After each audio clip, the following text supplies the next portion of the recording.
One of my crispy financial planning clients just recently sent me this message. You may need to pause the video to read it.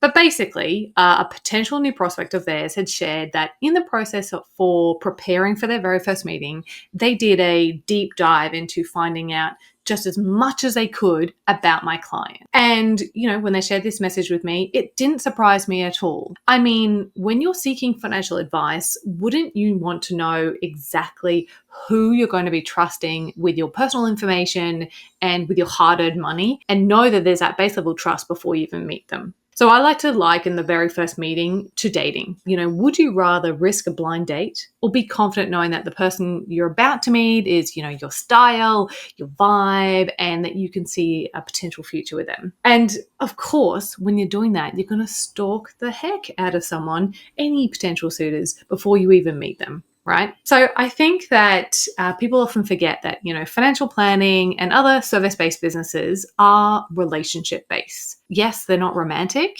but they are still based on personality, on trust, on respect. And so one of the very first things that we do when we start with one of our new clients here at CRISP is do a deep dive into their online presence. What is out there about them currently, and what does this say about them, And in our search, we usually find one of the following: great stuff that just isn't being used well enough in their marketing; 2, some iffy stuff that probably needs to be removed; or 3, and this is the worst one, we find nothing.